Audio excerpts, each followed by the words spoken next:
to my Spanish lesson class. If you are here, that means that your goal still is to learn Spanish in 100 days. And I'm glad that you take that decision.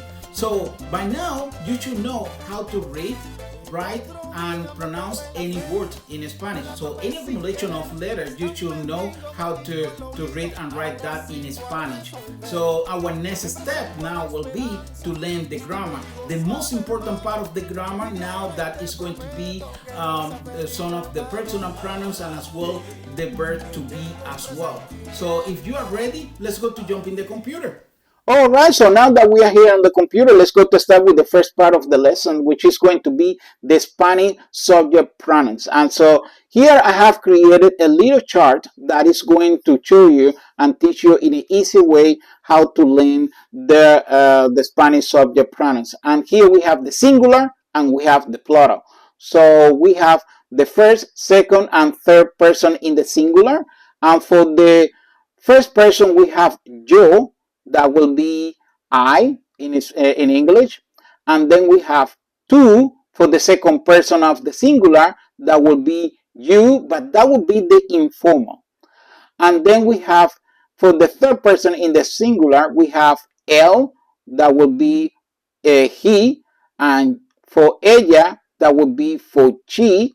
And the third one will be usted, that will be for you, and that will be the formal. If you don't know what is the difference between the informal and the formal, so you use more the informal when you are talking to a friend, to a family, to a kid, is when you use more the you, right? Like you can you don't make much the difference in English, because you in English we have you for the for informal as well for the formal, so you will use both you. But in Spanish, you will make the difference. And when you are talking to some people, they will be offended if you are talking to them like you, when you don't know them, or maybe you don't show respect. So that would be more to use usted, is when you want to use for respect for elder people. So you want to make the difference for the formal and informal. So then in the plural, we have for the first person in the plural, we have nosotros, and that stands for we. So we in English. And then we have for the third person, we have ellos and ellas, and that would be for they in English. And for the third person, we have ustedes, that will be for you with more respect. But the difference is that as you can see in the singular, we use él for he, and in the plural, ellos. It's a group of people that would be masculine. So that would be a group of masculine, like a boy, could be animal and object, or the objects or animals that would be more for masculine. As well, we will use for the singular ellas. In the plural, we are going to use, in the singular, we are going to use ella, and in the plural, we are going to use ellas. That would be the plural of a singular feminine object, animals, person, that would be ellas. And then we have ustedes. Ustedes mean like you means that would be using for ellos or ellas. That doesn't mean it's a mix in feminine and masculine, a group of people or a group of animals. Well, it shouldn't be animals because you cannot treat ustedes. So, but for person, that would be a group of person that you are going to use ustedes, and that would be a mix between masculine and feminine. So a group of people, you say ellos, ustedes, when you are referring to them. Okay. So that would be the singular and the plural. Now you will say, why we are not using where is the second person of the plural? That is a good question. Well, the second person of the plural we are not going to use in this on this class, and the reason is because the second person of the plural is only used in Spain, and for even in some region, because most of people won't use vosotros. That is the one that should be at in the second part, and the second of the plural. That would be vosotros, but we don't use most in Latin America and either any Spanish of the Latin America. The same like in English, you will use some of the British number that would be in the same for the second that would be using the die. We don't use more in English. We don't use that. So the same in Spanish, we are not going to use the second of the plural. So only we are going to use nosotros, the first person, and then the third person, which is going to be ellos, ellas, ustedes, and in the singular is going to be yo, tú, él, ella, usted. So by now you will know how to use them. And now let's go to continue with the first verb, that is going to be the verb to be. So the verb to be is so important in any language because that is going to mark a lot of part of the conversation and part of the structure of any phrase that you are going to use. So the verb to be is super important, but in Spanish, like in many languages, the verb to be is going to be broken in two. So one is going to be where we are going to use as a ser, and another one is going to be estar.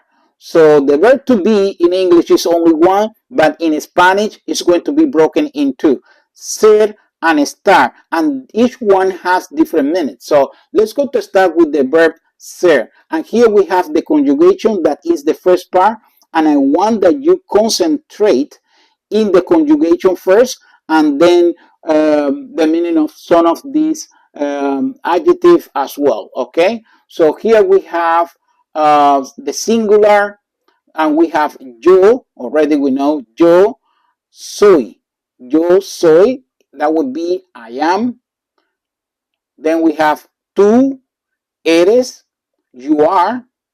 Then we have él, ella, usted, es. That would be for he, she, you, it, is. So that would be I am, you are, and he, she, you, it, is. So that would be yo soy, tú eres, él, ella, usted, es. So if you can see as well the L, and before in the ABC we was practicing that some accents that you see we have a meaning. Like for example in the for L, if you don't put the accents, that we have another meaning. So when you want to say he, you have to put the E with the accent on the top. Okay, so él, ella, usted, and then we have in the plural, we are going to have for the first person in the plural. Who is the first person in the plural? Who is? Of course, nosotros, we. So we have we, we have nosotros, somos, and we say we are. And then the third person, remember we are going to eliminate the second person in the plural. We are not going to use it. Maybe later we can study a little bit, but it's not really used in Latin America. So we are going to use for the third person then ellos, ellas, ustedes, and then son. So we have nosotros somos, the plural, ellos, ellos, ustedes son. So that means they are or you are. Okay? And so here we have the when to use the verb, this verb, because in English you are going to say, well, I can use in multiple places, but when I can use ser and when I can use estar, how can make the difference? Well, here we have some trick, but at the end it's just you will need to practice and practice and practice. But here we have a little bit that you can at least make a reference. So the first one is identity. So it's you, exactly, it's the person, who you are. So soy estudiante, I mean I am a student. So I am a student is your identity, who you are. Then we have the origin, that would be ella es. So somebody that is coming from another place. She is from Argentina. She is from Asia, so she is from Spain. So that would be from the one of the how you can use it as well. Then we have characteristic as well. So ellos son altos. So how you are alto, short, slim. So ella or ellos son altos. They are tall. And then we have for the time. That is only easy because in the time it's going only to be used only with the ser and cannot be used with the star. So you say son las dos. It is 2 o'clock. Son las and that would be when it's a plural. When it's more than one, son las dos is two. But if it's one, you say es la una. Es la una. Es la una de la tarde, for example, is 1 o'clock in the afternoon. Es la una. So later we are going to practice the time, but it's just to let you know that you can use with the time. So you don't have to learn the clock right now, okay? So we are going to study that later. We have as well for occupation. For example, I am a teacher, or she is a doctor. So it's son of the occupation. My mother is a doctor. So mi madre es doctora. So relationship, that would be another one. So ellos son amigos, so they are friends. They are friends. She is my wife. It's a relationship, right? So she is my wife. Ella es amiga.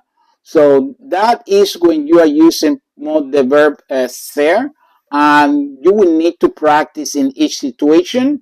Don't worry if you make mistake when you are using one or another one, but at least you know that there is a difference between one and the other one. So another thing is that if you can see, because you're using the verb and with different, in Spanish we have different position, like yo soy for the singular in the first person. If you say the singular of the first person, who is, it can be only one, soy, yo soy. So if you're going to, if you say soy estudiante, you can eliminate, you can remove yo, because you, when you're saying soy estudiante, means I am a student. So you are saying soy estudiante is the same like to say yo soy estudiante. Like you can say yo soy estudiante, or you can say soy estudiante and remove the yo because there's no need to use it. And you are referring, you refer to the first person of the singular. Soy estudiante, eres estudiante, ella es estudiante, or you can say es estudiante, nosotros somos amigos, or you can say somos amigos. Somos amigos. You don't have to say nosotros somos amigos. You can say somos amigos, and you can just eliminate nosotros. O ella, usted, ustedes son altos, but you can say ustedes son altos o son altos, son altos, son feos, son ugly, you are ugly, son feo, son. So I'm sorry. So that would be the part of the verb ser, and you can use it, and hopefully you will be able to master. So now here we can have another sample. So if I say I am a teacher, so you will say yo soy profesor. She is beautiful. Ella, of course. And then es linda. So you can see, as you can see, ella, and then es linda because you are using the third person of the singular, es, and then with the noun as well. So ellas es linda, and then we have we are friends, nosotros somos amigos. Can you find out this one? You are Canadian. So first you, and then are, and then Canadian. So in Spanish, you will say, wow, now I don't know if that would be as a respect or would be formal or informal. Either way, yeah. So that is a good question. Like in English, you will know when you if that would be formal or informal, but you will need to find out that in Spanish. So here we have you in my case, and that would be I'm saying that is informal. Eres, that would be the second when you are conjugating the verb ser in the second person of the singular. Eres canadiense. He is George, and that would be él es Jorge. They are tall, ellos son altos. So then we have the verb estar. So we are going now to see the other verb that before it was ser and now it's going to be estar. So here we have the conjugation and we have in the singular we have the plural. So for the singular we have the first, second, and third person, and we have yo estoy. That would be the conjugation. I am. Tú estás. You are. Él, ella, usted está. He, she, you, it is. So that would be the singular when you conjugate the verb estar. And as you can see in English, that would be I am. The same like I am when it's in a verse with the verb ser. Yo estoy, tú está, él, ella, usted está. And for the plural, we have then for the first person, nosotros, estamos, we are, and then ellos, ellas, ustedes, están, which means they, you are. And here we have when you can use the difference between the verb ser and the verb estar when you are going to use the verb estar. First is location. Estoy en casa. When you are in a specific place. So that is location. Estoy en casa. And remember that also we are eliminating the yo. Why? Because it's the first person of the singular. And you say, instead to say yo estoy en casa, you can say estoy en casa. But you can use both. Yo estoy en casa o estoy en casa.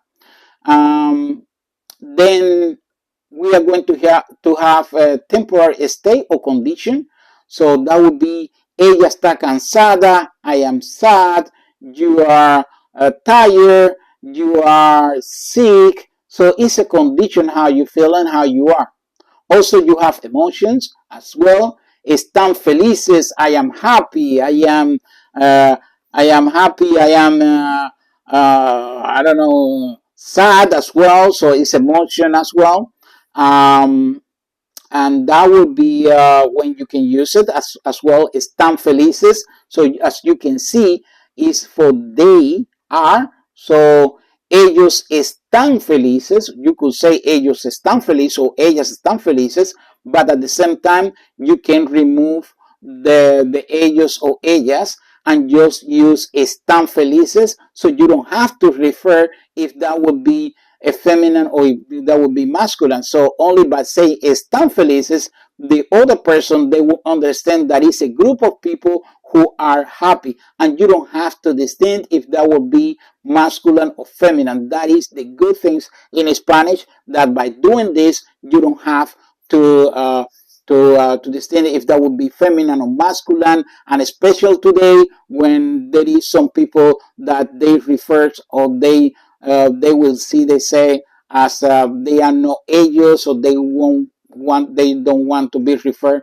as a feminine or masculine. You can use estás feliz, están felices, and the person, they will be included as well. So with all this inclusion, so now you can use están and not to use the, the the pronouns as well. So then we have the ongoing action. Ongoing action is when you are using more the verb ing in English. So that will need to use a verb at the follow the verb, but you will use with the verb start. So later we are going to do more practice when we are using the grammar in the with the future. But ongoing actions is going to be also using the verb estar. To say, for example, estoy estudiando, I am reading, I am crying, anything that would be with the ing, so it's going to use the verb estar. So here we have another practice as well, and we have I am here. So we have for yo, of course, estoy, so that will be the conjugation aquí. So yo estoy aquí, yo estoy allá, ella está en la casa, nosotros estamos in this place, is location. So then we have she is crazy, so is also ella está loca, ella está loca, so we have the feeling as well. So we are sad, nosotros estamos tristes, how you feeling as well, some feeling, nosotros estamos. You are eating, so that would be the ing, so you know that you will use also the verb estar. Tú está comiendo. So here you can see that I was putting in yellow, so the letter we are going to practice, but it's basically putting the verb and the ending in ando. He is well, and here we have él está bien. And the last one, they are sick, spelling as well, ellos están enfermos. So that would be the two verbs, how you can use them. And hopefully by now you will master how to use the verb ser and the verb estar. It's super important that you learn both, because as you can see as well, we will need to use for or to form all the part of the phrase as well. So if you have any question, leave your comment below, and let's go to continue learning the Spanish. Hopefully you like this video. Subscribe if you didn't do, so you will be notified when you can get when I'm uploading the next video. So we'll see you in the next video, and hasta la vista. Buen día. Chao.